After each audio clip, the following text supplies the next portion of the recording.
Now in today's class we'll proceed with our maths NCERT most expected and important question series. Maths NCERT important question series. Maths NCERT important question series. तो code क्या हो गया MNIQS. आज हम इसका start करेंगे part 1. अब देखो इसमें करना क्या है, हमें जितने भी चैप्टर वाइज इंपॉर्टेंट क्वेश्चंस है वो मैं पार्ट वाइज लेता रहूंगा. आपको एक लिस्ट मिल जाएगी और हर क्वेश्चन में लिखा होगा कि वो कौन से चैप्टर का कौन सा क्वेश्चन है, वो आप मार्क करते रहोगे. बाय द एंड ये हमारी सीरीज कंप्लीट होगी, आपके एनसीईआरटी के सारे मोस्ट एक्सपेक्टेड क्वेश्चंस कंप्लीट हो जाएंगे चैप्टर वाइज. ठीक है, तो पहला क्वेश्चन जो है जो पार्ट 1 में मैं ले रहा हूँ वो है आपका चैप्टर 3 ट्रिग्नोमेट्रिक फंक्शन का क्वेश्चन है, example 20. Very very very important question. और आपको क्या करना है, इसमें आपको वैल्यू फाइंड करनी है 10 पाई बाय 8 की. क्वेश्चन क्या है, find the value of 10 pi by 8. अब थोड़ा सा आपको फ्लैशबैक में जाना होगा, सर ट्रिको क्या है क्या नहीं है. आई होप कि आपको सारी चीज़ें याद हो अच्छे से. पाई क्या होता था इन टर्म्स ऑफ एंगल 180. चलो जी इतना बता दिया, हम धन्य हो गए. तो 180 को हमने 8 से डिवाइड कर दिया तो क्या आ जाएगा जी, 8 2 जा 16, 2 0, 8 2 जा 16, 4 0, 8 5 जा 40, 8 5 जा 40. तो मैं ये देख रहा हूँ कि 10 पाई बाय 8 की जो वैल्यू है वो 22.5 है. अब पाई के टर्म्स में एंगल है तो रेडियन में, पाई के टर्म्स में एंगल है तो किस में, रेडियन में. अगर मुझे रेडियन को डिग्री में चेंज करना हो तो किससे मल्टीप्लाई करोगे, 180 बाय पाई से, 180 बाय पाई से. तो ये पाई से पाई कैंसिल हो जाएगा और 180 बाय 8 आपने देख ही लिया किसके इक्वल होता है, 22.5 डिग्री.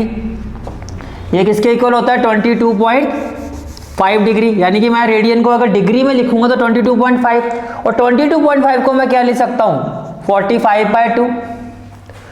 22.5 को मैं क्या लिख सकता हूँ, 45 बाय 2. तो इसका मतलब ये जो वैल्यू है आपकी 10 पाई बाय 8, 10 पाई बाय 8, इसको मैं क्या लिख सकता हूँ, इसको मैं लिख सकता हूँ 10.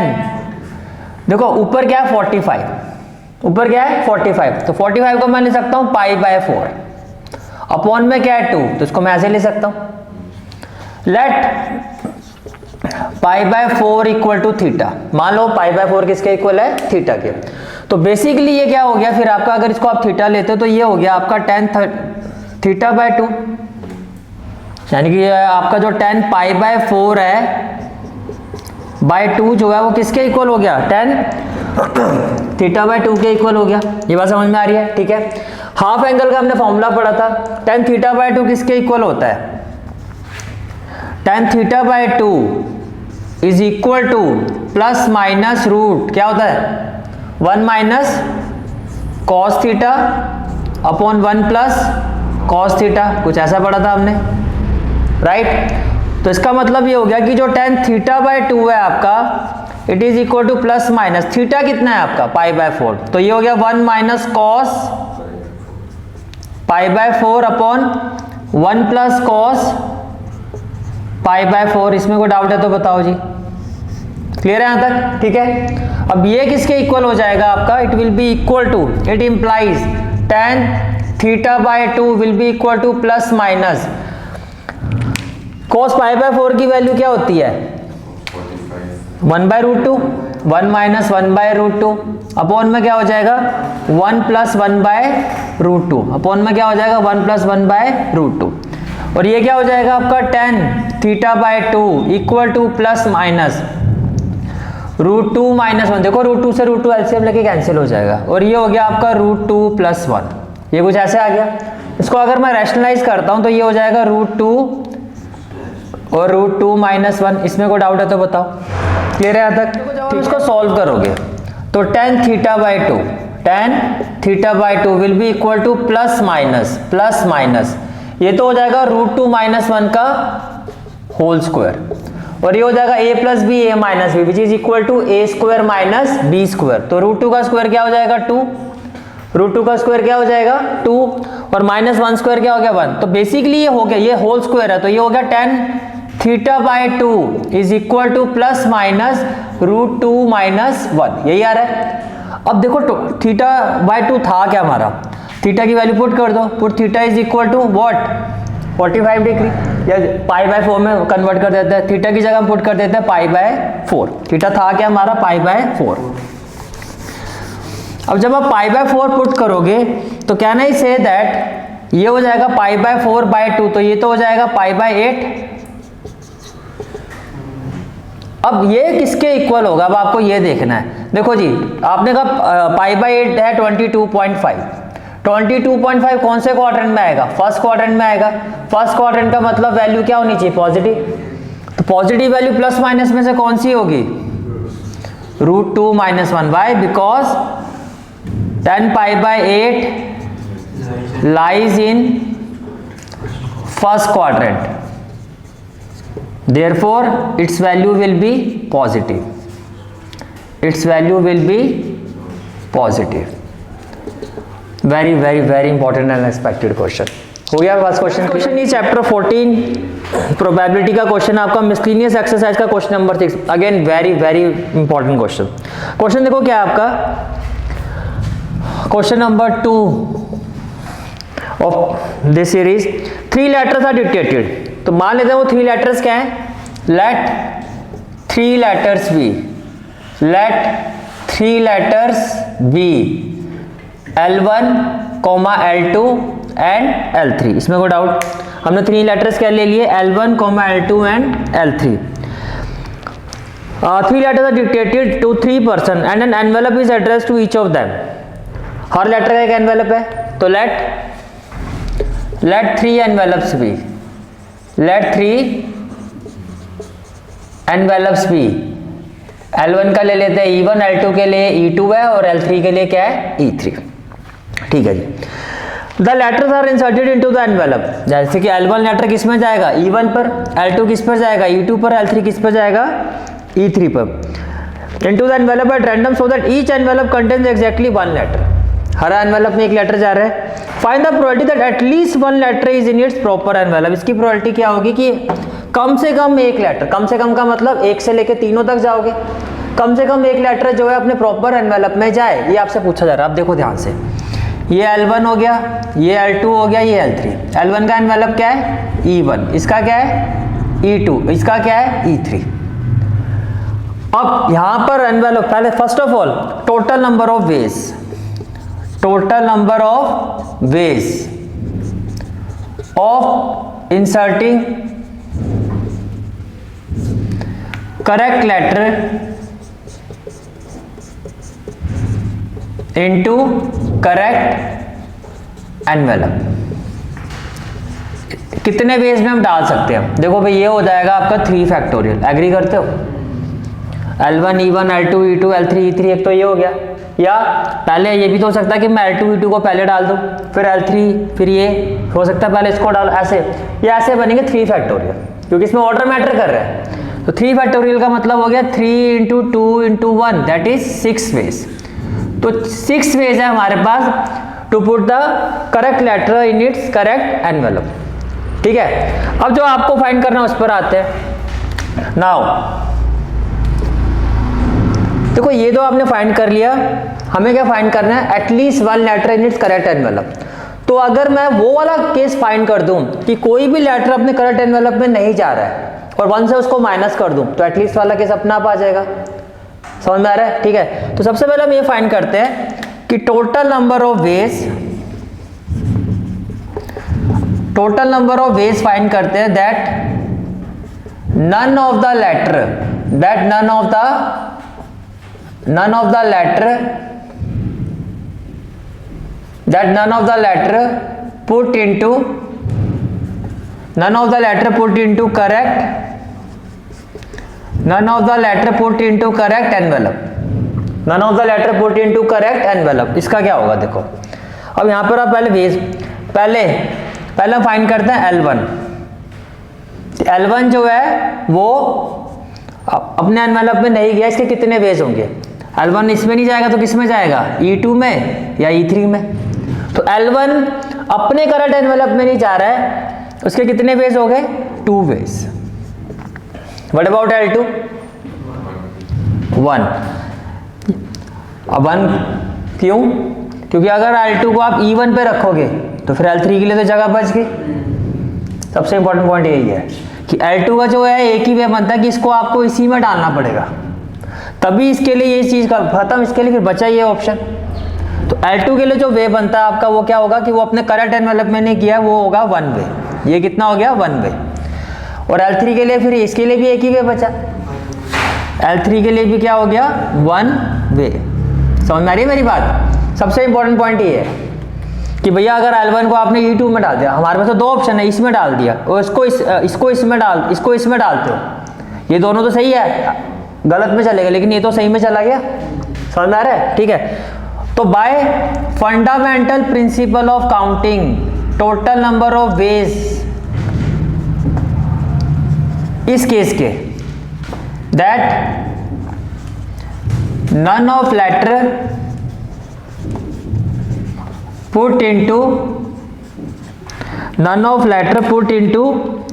correct envelope, put into correct envelope, वो क्या होगा? 2 into 1 into 1, 2 into 1 into 1 equal to 2 ways। क्या होगा? 2 into 1 into 1 equal to 2 ways। यहां तक सारी कहानी क्लियर है? ठीक है। अब देखो जी,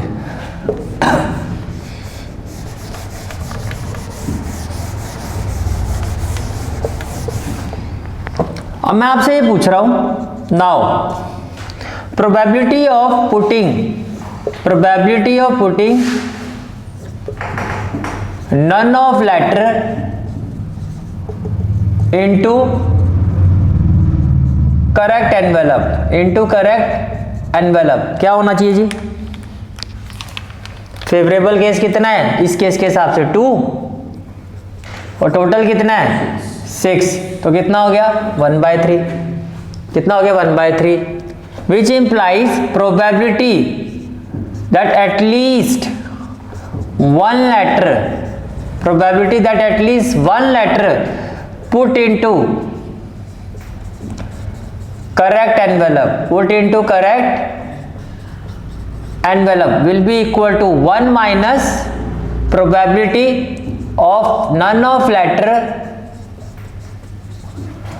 put into correct envelope। तो क्या हो जाएगा जी? 1 minus 1/3 दैट इज 2/3। कोई डाउट है तो बताओ। क्लियर हो गया? Very important question. Question number 3, और ये जो क्वेश्चन है आपका वो कॉम्प्लेक्स नंबर है, चैप्टर 4 का है और मिसलिनियस एक्सरसाइज का question number 10। Again very important question, unexpected question. Question क्या है आपका? If x plus iota y, question is if x plus iota y raise to power 3 equal to u plus iota v, तो आपको to proof या to show करना है। आपको क्या शो करना है? आपको that u by x plus v by y equal to 4x square minus y square, equal to 4x square minus y square. इतनी बात समझ में आ रही है? ठीक है। अच्छा जी, ये क्वेश्चन 1 देखो, फ्रॉम इक्वेशन 1 अगर मैं इसको सॉल्व करता हूं, a प्लस बी का होल क्यूब क्या? a cube plus b cube plus 3a square b, very good, 3a square b plus 3a b square equal to u plus iota v। कोई doubt है तो बताओ। Clear है यहाँ तक? ठीक है। अब ये हो गया x क्यूब, आयोटा क्यूब की वैल्यू माइनस आयोटा, और ये हो गया प्लस आयोटा कर देता हूँ 3x स्क्वायर वाई। बात समझ में आ रही है? और आयोटा स्क्वायर -1, तो ये हो गया -3x y square equal to क्या हो गया? u plus iota v। अब रियल पार्ट इकट्ठे करो, तो एक तो हो गया x क्यूब, और क्या आएगा? -3x y square. Imaginary part में आयोटा कॉमन ले लो, तो क्या आएगा? 3x square y minus equal to u plus iota v equal to u plus iota v। अब यहां से देखो, ये रियल पार्ट है तो किसके इक्वल होना चाहिए? Comparing real and imaginary part. क्या कहा हमने कि भैया रियल और इमेजिनरी पार्ट को क्या कर दो, कंपेयर कर दो। तो जब आप कंपेयर करोगे तो ये इसके इक्वल होगा x cube minus 3x y square किसके इक्वल होगा, u के। ठीक है जी, और ये किस, आयोटा आयोटा छोड़ दो, आयोटा कोफिशिएंट यहाँ पे क्या है 3x square y minus y cube, तो ये किसके इक्वल होना चाहिए, v के। यहाँ से कॉमन क्या x, तो क्या हो जाएगा x square minus 3y square, ये किसके इक्वल होगा, u के। यहाँ से कॉमन क्या y, तो 3x square minus y square, ये किसके इक्वल होना चाहिए, v के। जो प्रूव करना है जरा उस पर ध्यान दो, आपको चाहिए u by x plus v by y, आ जाएगा u बाय एक्स, इसको यहाँ ले जाओ, इसको यहाँ शिफ्ट करोगे तो क्या आ जाएगा, while shifting it we will have it will be u by x किसके इक्वल हो गया, x square minus 3y square से इक्वेशन नंबर 1। इसको वहाँ शिफ्ट कर दो तो v बाय वाई किसके इक्वल हो गया, 3x square minus y square से इक्वेशन नंबर 2, ये किसके इक्वल हो गया, इक्वेशन नंबर 2 के। अब क्या करना चाहिए, प्लस करना चाहिए, क्योंकि बीच में क्या है प्लस, जो प्रूव करना उस पर ध्यान दो। आपको चाहिए u by x plus v by y, तो मैं क्या कहूँगा,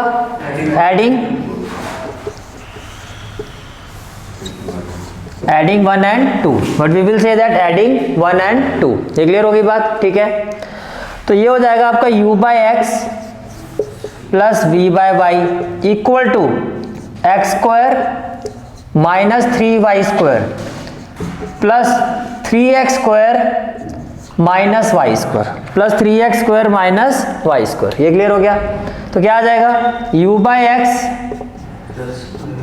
v by y 3x square plus x square 4x square minus 4y square. तो क्या आप एग्री करते हो that u by x plus v by y is equal to 4 common ले लो x square minus y square, और यही आपको क्या करना था, proof. Again very important question, हो गया क्लियर, ठीक है। Next question is question number 4 which is the question from linear inequality. Again most expected question of this chapter, most मैं ये कहूंगा आपको। क्वेश्चन नंबर 4, क्वेश्चन नंबर 4 देखो क्या है आपका, a solution of 8% boric acid, क्या कहा जा रहा है, solution of 8% boric acid is to be diluted by adding a 2% boric acid solution. The resulting mixture is to be more than 4% but less than 6% boric acid. If we have 640 liter of the 8% solution, how many liter of the 2% solution will have to be added? Okay, इसको एक diagram से समझो आप, जैसे कि मान लो ये आपका क्या है, सॉल्यूशन A, जो मेन सॉल्यूशन है, जिसमें टोटल सॉल्यूशन कितना है 640 लीटर, टोटल सॉल्यूशन कितना है 640 लीटर, यही कहा जा रहा है 640 लीटर है। इसमें एसिड कंटेंट कितना है एज पर क्वेश्चन 8%। इस 640 लीटर में से 8% तो क्या है एसिड, यानी कि बोरिक एसिड, तो 92% क्या हो गया वाटर। इसके बाद एक सॉल्यूशन एक और ले लेते हैं, ये हो गया सॉल्यूशन B, जो हमें नहीं पता कितनी क्वांटिटी है, तो इसकी क्वांटिटी हम मान लेते हैं x लीटर है, कितनी है x लीटर। लेकिन ये जो है इसमें एसिड कितना है 2%, तो जाहिर सी बात है इसमें वाटर कितना हुआ 98% वाटर है, 98% क्या है वाटर है। ये बात समझ में आ रही है आपको, ठीक है जी। अब क्वेश्चन में ये कहा जा रहा है ये वाला जो सॉल्यूशन B है इसको आपने इसमें डालना शुरू किया, इसमें कौन सा, ये वाला सॉल्यूशन इसमें जा रहा है, जो जा रहा है उसमें एसिड कितना है, बोरिक एसिड कितना है 2%, इसमें तो 8% था, तो जाहिर सी बात है जो जा रहा है इसमें जो हम ऐड कर रहे हैं उसका एसिड कंटेंट कम है, तो ओवरऑल वो इसके एसिड कंटेंट को परसेंटेज वाइज कम कर देगा। अब वो कितना डालना है आपको कि वो जो परसेंटेज वाइज है वो कितने किस किस के बीच में रह जाए आपका 4% और 6% के बीच में। समझ आ रहा है कि x लीटर सॉल्यूशन आपको उतना ही डालना है कि ये जो है एसिड कंटेंट 8 की जगह 4 और 6 के बीच में आ जाए। तो मान लेते हैं let x litre of solution be added, that x litre of solution be added. समझ आ गया? ठीक है। देन टोटल रिजल्टिंग मिक्सचर कितना हो जाएगा? टोटल रिजल्टिंग मिक्सचर कितना हो जाएगा आपका? पहले तो था 640, अब इसमें x लीटर और ऐड कर दिया, तो ये तो हो गया आपका 640 प्लस x लीटर। ठीक है। And total percentage of boric acid वो कितना हो जाएगा? पहले कितना था? 8% ऑफ 640 लीटर। इसमें अब जो चला गया वो कितना चला गया? 2% ऑफ x लीटर। ये भी समझ में आ रही है बात? ठीक है। अब क्वेश्चन में कहा जा रहा है कि जो आपका रिजल्टिंग मिक्सचर है, यानी कि ये जो आप कंटेंट आ गया एसिड का, ये जो एसिड का कंटेंट है according to the question, according to the question ये जो एसिड का कंटेंट है कितना? 8/100 इंटू 640 प्लस 2/100 इंटू x। ये किससे कम होना चाहिए? 6% से कम, 4% से ज्यादा होना चाहिए। 4% के इक्वल या 4% से इक्वल बोला है? नहीं। मोर देन, तो ये 4% से ज्यादा होना चाहिए, यानी कि should be greater than 4/100। 4% of total 640 plus x, तो ये क्या हो गया आपका? इक्वेशन 1। और 8% ऑफ एसिड कंटेंट, ये जो भी होगा आपका, ये 6% ऑफ, यानी कि ओवरऑल जो टोटल मिक्सचर है उसके 6% से क्या होना चाहिए? कम होना चाहिए। इतनी बात समझ में आ रही है? अब हमें एक एक करके इसको सॉल्व करना है। हमें एक एक करके इसको क्या करना है? सॉल्व करना है।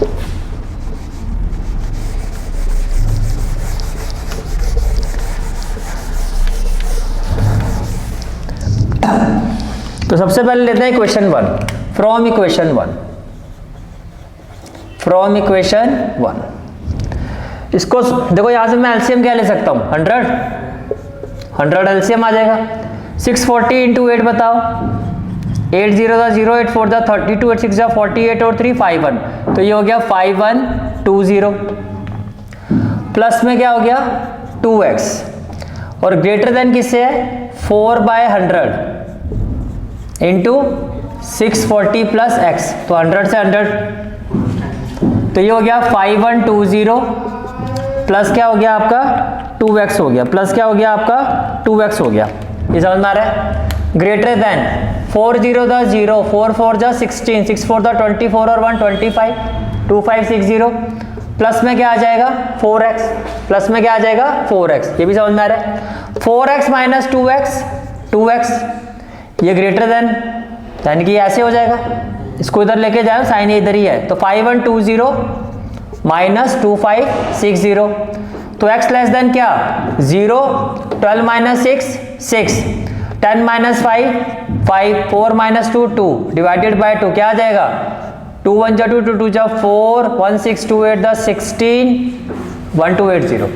यानी कि इतना क्लियर है कि वो जो कंटेंट है टोटल ओवरऑल 1280 लीटर से तो क्या होना चाहिए? कम होना चाहिए। 1280 लीटर से तो क्या होना चाहिए? कम होना चाहिए। अब आ जाओ इक्वेशन 2 पर। तो एक वैल्यू आ गई हमारे पास कि x जो है हमारा वो 1280 से कम होना चाहिए। फर्स्ट इक्वेशन से ही आ गया। ये क्लियर हो गया? ठीक है।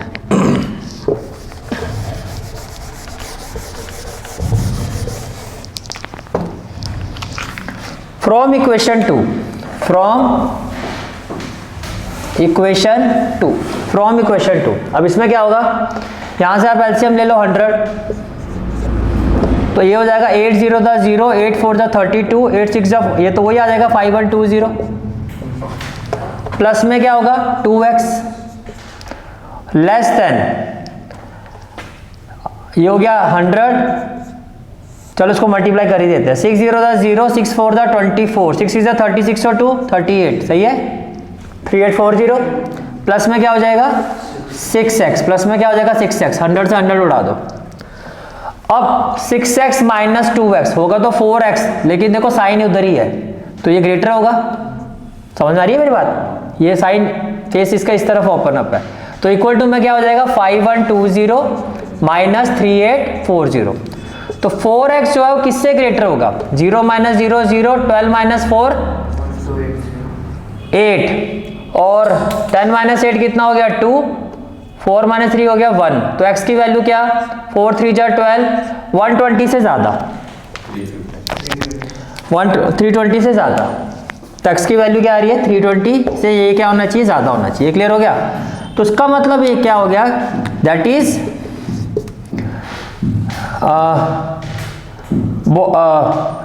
कितना लीटर सॉल्यूशन था, x लीटर लिया था ना आपने, that is solution which will be added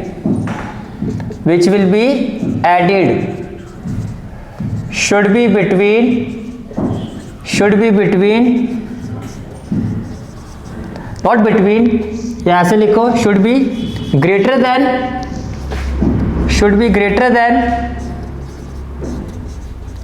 320 liter but less than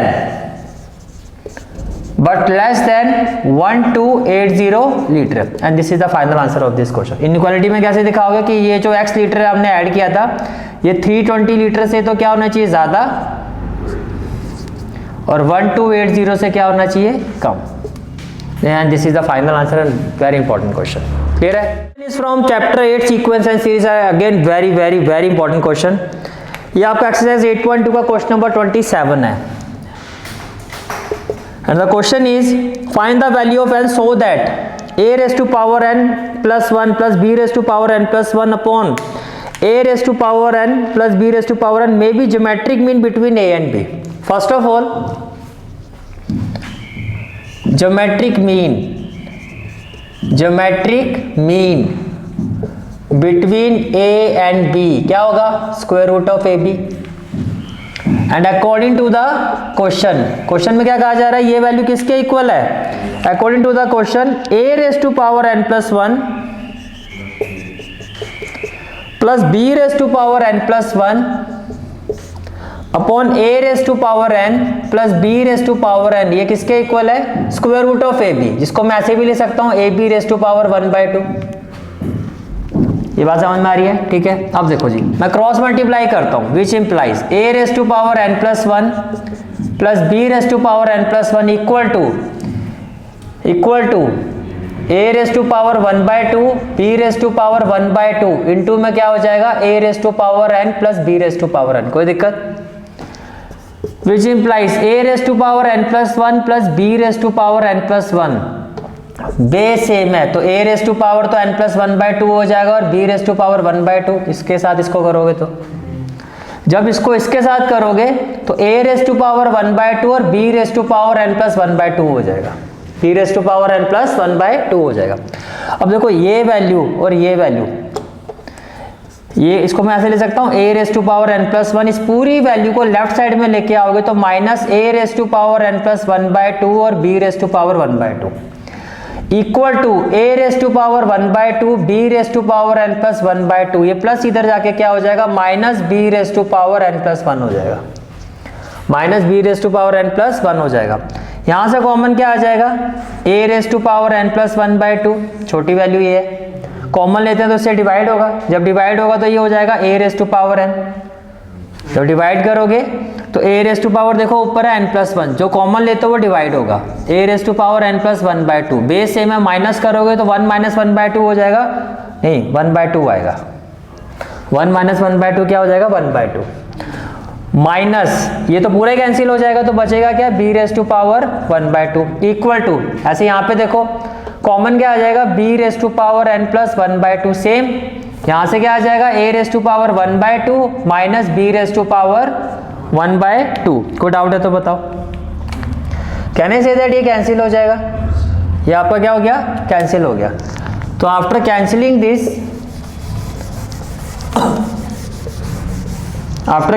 this what we will have, a raise to power n plus 1/2 equal to b raise to power n plus 1/2 into 1 लिख सकता हूं मैं, क्योंकि बात तो यही रहेगी। अब मल्टीप्लाई यहां जाके क्या हो जाएगा, डिवाइड, तो ये हो गया अपॉन में b raise to power n plus 1/2 और ये हो गया आपका 1। अब आपने 9th क्लास में आपने पढ़ा था कि a by b, a raise to power m upon b raise to power m जो होता है वो a by b raise to power m होता है। a by b raise to power m होता है। तो इसको तो मैं लिख सकता हूँ a by b raise to power n plus 1/2, और इसको मैं लिख सकता हूँ a by b raise to power 0, anything raise to power 0 1। तो बेस सेम है तो पावर इक्वल होंगी, तो n plus 1/2 equal to 0 which implies n is equal to minus 1/2, and this is the very very important question. ठीक है, so this is for today's class. ठीक है, this is for today's class. I hope you like this class, and if you like this class then do like, share and subscribe my channel, and don't forget to press the bell icon. Bell icon press करने से क्या होगा, जो भी मैं lecture upload करूँगा you will get the notification of that lecture. Thanks for watching this video. जहाँ तक आपके मैथ्स कोर्स की बात है, कंप्लीट मैथमेटिक्स कोर्स की जो प्लेलिस्ट का लिंक है वो आपको डिस्क्रिप्शन सेक्शन में मिल जाएगा। So bye, take care and have a great day.